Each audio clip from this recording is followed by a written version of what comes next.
While the house is prepared for our dinner, Samir and his father show us around the nearby pottery factory. Wow. So this is where you make the pottery? Yeah, this is the factory of the village where they're making pottery.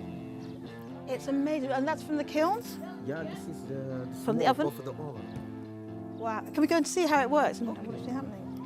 As Samir takes us around the pottery yard, he explains the process. Clay from a local riverbank is brought over by donkey. The clay is then mixed with water in one of these big holes. It's then left for 5 hours before being scooped up and spread out by hand, as you can see our friend doing here. The clay is then left to thicken overnight and is ready to work with the following day. This is like cooking. It really is. Yeah. It's about feeling, and you know, Yeah, like with, when you to prepare the bread. and you know when it feels right. When Yeah. you have to feel and use your hands. That to comes get the with right experience. texture. Woo!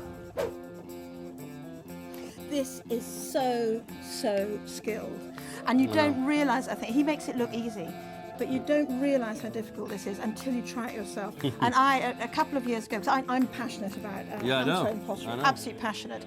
And a few years ago, I wanted to find out what it felt like to make pots, and I spent a week with a potter trying to learn. And I tell you, he makes it look like a doddle. This is so hard. And after 1 week, I managed to make 1 pot and 1 jug, and they're quite cronky. I'm very proud of them, but he would laugh. Yeah. But it really does need a lot of skill to be able to coordinate the right speed with your feet to get just that.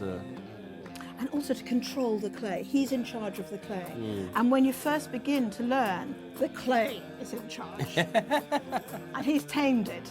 Once the bowls have been thrown, they're laid outside in the sun to dry.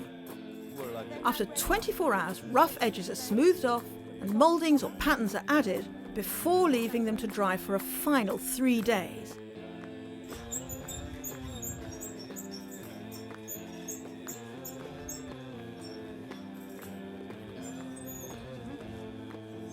Ah, yes, a rinse. Then it's off to the ovens, which are heated to a ferocious 1,000 degrees.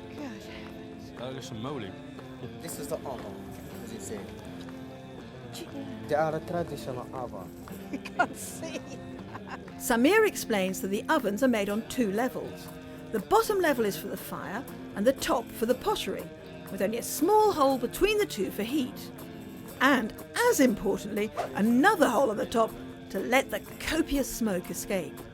But before it goes into the oven, the pottery is coated in a glaze, which is transformed by the heat to the distinctive green of Tamgroute. What I find totally amazing here is this is a process that has been going on just like this, I suspect, for thousands and thousands of years. And it's almost kind of like an inferno, and with the smoke billowing out. It's breathtaking, absolutely breathtaking. And what comes out of these dark, hell-like ovens are these beautiful, graceful pieces of green pottery. I'm spellbound, spellbound. The hospitality of these generous Berber people continues. It's time for dinner.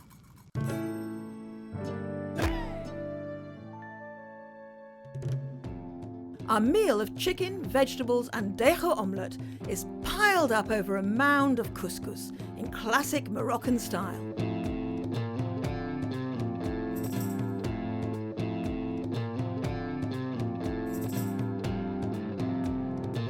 Carpets and a table have been laid out in the courtyard for all guests to join in. Shoes are removed and hands are washed. It's extremely convivial as we all eat from the same dish. Just to explain, this is great, because here we are sitting down. I noticed that before they start to eat, they say Bismillah, Yes. which means, This means the name of the God Almighty. and is that It's kind basically no more or less like what Christians do, which is, what do we call it, a prayer prior to meal? you say grace. Grace, that's the word I was looking for. It's a very speedy grace. And now can you tell me what we're eating here? Because this is just brilliant. It's a real typical Berber couscous, based on the same idea of 7 vegetables. The intriguing part is This. And that? This, the dho, apparently it's a really ancestral recipe that people prepare when they have guests. And you can serve it with couscous as they've done for us here.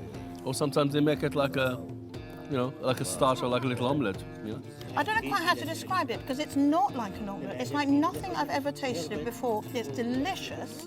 Yep. But it's got a little bit of chilli in it. It's got all kinds of spices. It's solid because he said there was flour in it, wasn't it? And it's been cooked in a dish, so it's thick and chunky.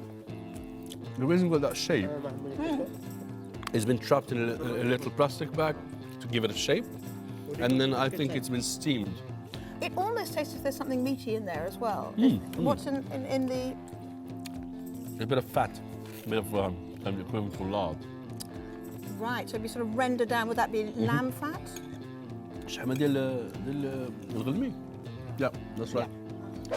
Once we've finished our main course, the moment comes for Khalil to present his pudding. ثم طيبتوا لنا داك الكسعة وانا جبت لكم شويه ديال السلو ديال السفوف صبتوا لكم هذا الصباح. مع قلت انا هذه المنطقه فيها اللوز. خصنا نديروا شي تاع اللوز. Yeah, I just said that you guys cooked for us a nice couscous.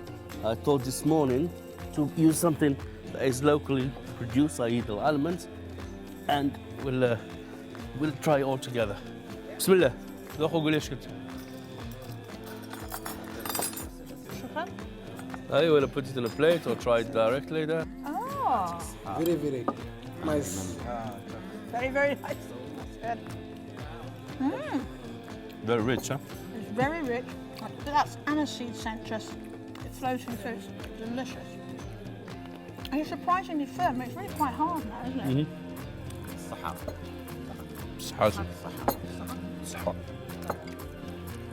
That went down well, but I couldn't possibly say goodbye to the Danny family without a quick visit to one of the pottery shops.